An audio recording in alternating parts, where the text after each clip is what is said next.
बिस्मिल्लाहिर्रहमानिर्रहीम। अस्सलाम वालेकुम।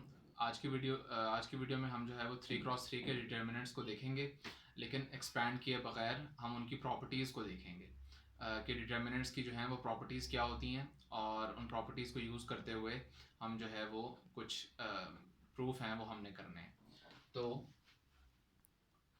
एक्सरसाइज हमारे पास जो है फर्स्ट ईयर की 3.3 है, और इसका क्वेश्चन नंबर 2 है। और क्वेश्चन नंबर 2 जो है वो कुछ इस तरह है कि विदाउट एक्सपेंशन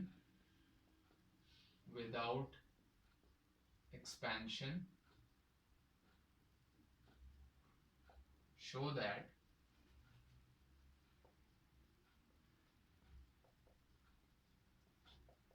यानी कि हमने एक्सपैंड नहीं करना डिटर्मिनेंट्स को,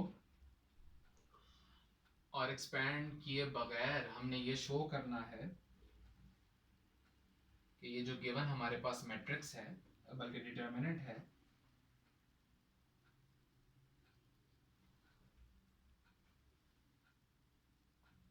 ये हमारे पास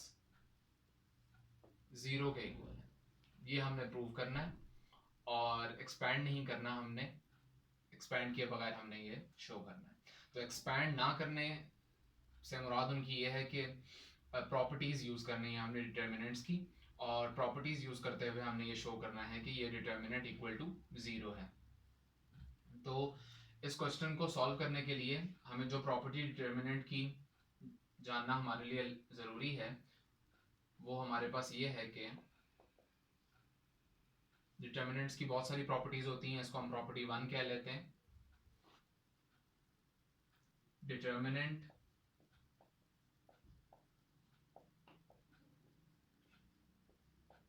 is equal to 0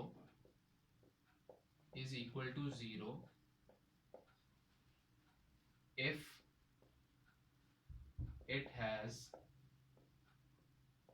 two identical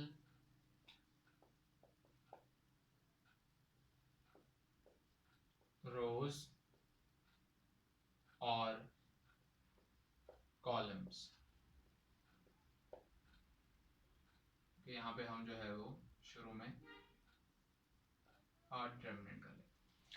तो ये मैंने प्रॉपर्टी लिखी है डिटर्मिनेंट्स की कि कोई भी डिटर्मिनेंट जो है वो उस टाइम ज़ीरो हो जाता है जब उसकी दो रोज या दो कॉलम्स जो हैं वो आइडेंटिकल हो जाएं, यानी कि सेम हो जाएं।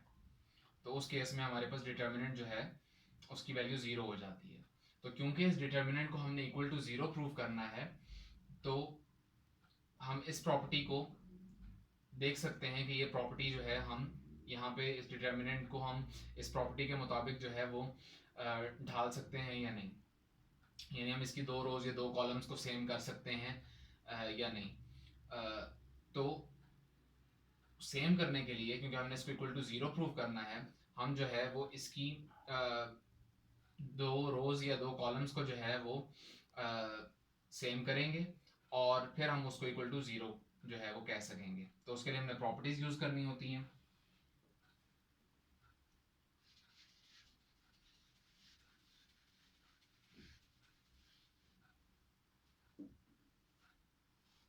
तो हमारे पास जो है हम देख सकते हैं कि अगर हम सपोज देखें कि फर्स्ट रो हमारे पास है 6 7 8, और सेकंड रो हमारे पास जो है वो है 3 4 5, और थर्ड रो है 2 3 4। तो बल्कि कॉलम वाइज हमें देखना चाहिए। रोज में जो है वो हमारे पास, अगर हम कॉलम वाइज देखें तो हमारे पास सेकंड कॉलम जो है उसमें से अगर फर्स्ट कॉलम सब्ट्रैक्ट किया जाए तो हमारे पास जो है वो सारे 1 1 आ जाएंगे। 7 - 6 is 1, 4 - 3 is 1, 3 - 2 is 1। इसी तरह अगर हम कॉलम 3 को देखें तो कॉलम 3 में से कॉलम 2 माइनस करें तो तब भी हमारे पास जो है वो सारे 1 1 आ जाएंगे, क्योंकि 8 - 7 is 1, 5 - 4 is 1, 4 - 3 is 1। तो हमें नज़र आ रहा है कि अगर हम कॉलम वाइज ऑपरेशंस करें इसके ऊपर, तो उस केस में हमारे पास दो कॉलम्स जो हैं वो 1 1 हो सकते हैं। और अभी हमने प्रॉपर्टी देखी कि अगर दो कॉलम्स जो हैं वो सेम हो जाएं तो उस केस में डिटर्मिनेंट जीरो के इक्वल हो जाएगा। तो हम जो है वो हमें जो है वो कॉलम 2 में से कॉलम 1 सब्ट्रैक्ट करना है और कॉलम 3 में से कॉलम 2 सब्ट्रैक्ट करना है, और ये दोनों कॉलम हमारे पास उस केस में 1 1 हो जाएंगे। तो पहले जो है वो हमने कॉलम 3 में से कॉलम 2 सब्ट्रैक्ट नहीं करना, वो इसलिए क्योंकि कॉलम 2 में से 1 सब्ट्रैक्ट करेंगे तो हमें 1 1 मिलेगा। तो अगर हम कॉलम 3 में से कॉलम 2 पहले ही सब्ट्रैक्ट कर लेंगे तो हमारे पास ये होगा कि कॉलम 2 चेंज हो जाएगा, और फिर कॉलम 2 जब चेंज हो जाएगा तो फिर वो सब्ट्रैक्ट करेंगे जब उसमें से कॉलम 1, तो वो हमें 1 1 नहीं देगा। तो पहले हमें जो है जो इसके ऊपर ऑपरेशन करना है वो ऑपरेशन होगा C2 minus C1, C2 minus C1 हम करेंगे, और चेंज जो है वो हमारे पास C1 में आएगा। यानी कि ये हमारे पास सेकंड कॉलम है, इसमें से कॉलम 1 माइनस किया, और चेंज ये प्राइम जो है ये इस चीज़ को शो करता है कि चेंज हमारे पास किस कॉलम में होगा, तो चेंज जो है वो हम कॉलम 1 में लिखेंगे। तो ये हमारे पास जो लेफ्ट हैंड साइड है वो कुछ इस तरह बन जाएगी, 7 minus 6 is 1, 4 minus 3 is 1, 3 minus 2 is 1। बाकी जो हमारे पास दो कॉलम्स हैं वो एज इट इज रहेंगे क्योंकि हमारा चेंज सिर्फ कॉलम 1 में आना था।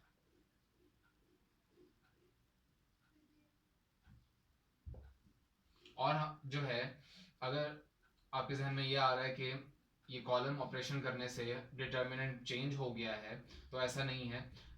कॉलम ऑपरेशन कोई भी हम कॉलम ऑपरेशन करें या रो ऑपरेशन करें उससे डिटर्मिनेंट के ऊपर कोई फर्क नहीं पड़ता, इसलिए क्योंकि हम जो है वो पूरे कॉलम के ऊपर या पूरी रो के ऊपर चेंज कर रहे होते हैं, तो ऐसा उस पर कोई फर्क नहीं पड़ता। तो ये हमारे पास अब डिटर्मिनेंट है लेफ्ट हैंड साइड। तो अब हमने जो है वो कॉलम 3 में से कॉलम 2 सब्ट्रैक्ट करना है ताकि हमारे पास ये कॉलम भी जो है वो 1 1 हो जाए। और तो हम लिखेंगे यहाँ पे C3 माइनस C2 और चेंज हमारे पास आएगा C2 में। तो ये हमारे पास डिटर्मिनेंट है और सिर्फ C2 में चेंज आ रहा है, इसका मतलब है कॉलम 1 और कॉलम 3 जो है वो एज इट इज रहेंगे, तो हम उनको एज इट इज लिख लेते हैं 1 1 1 8 5 4। तो 8 minus 7 is 1, 5 minus 4 is 1, 4 minus 3 is 1। तो ये हमारे पास एक ऐसा डिटर्मिनेंट आ गया है जिसके दो कॉलम जो हैं वो आइडेंटिकल हैं, तो हम लिखेंगे विच इज इक्वल टू 0, और इसकी रीज़न हम लिख सकते हैं कि C1 and C2 are identical, मतलब ये कि C1 और C2 जो हैं वो दोनों सेम हो गए हैं, इसलिए ये डिटर्मिनेंट इक्वल टू 0 होगा, और यही हमें प्रूव करना था।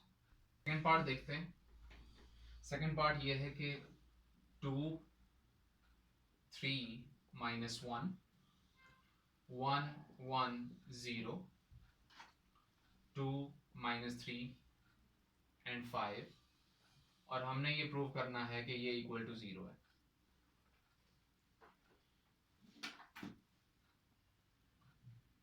तो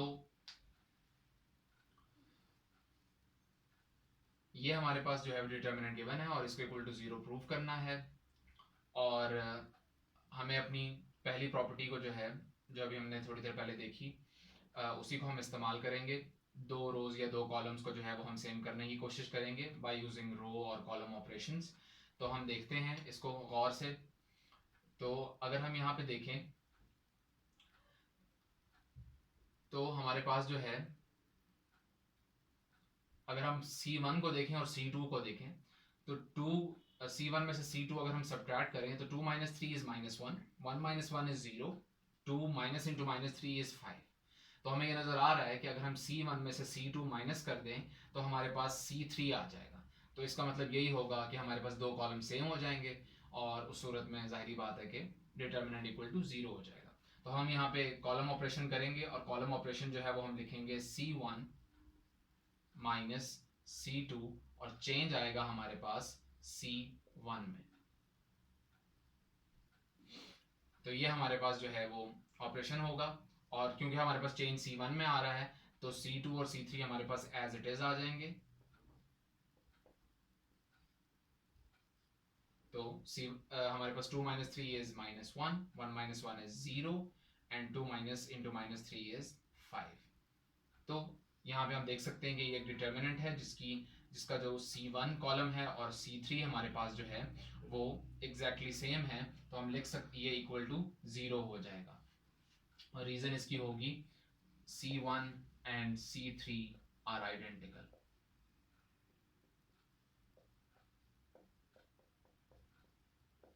तो आज की वीडियो में हमने जो है वो ये देखा कि कोई डिटर्मिनेंट जो है वो तब इक्वल टू ज़ीरो होता है जब उसके दो रोज या दो कॉलम जो है वो आइडेंटिकल हो जाएं। सिर्फ ये एक ही कंडीशन नहीं है जिसके अंडर डिटर्मिनेंट जो है वो जीरो के इक्वल होता है, लेकिन आज जो हमने क्वेश्चंस देखे उनमें यही प्रॉपर्टी जो है वो हमने इस्तेमाल की। शुक्रिया।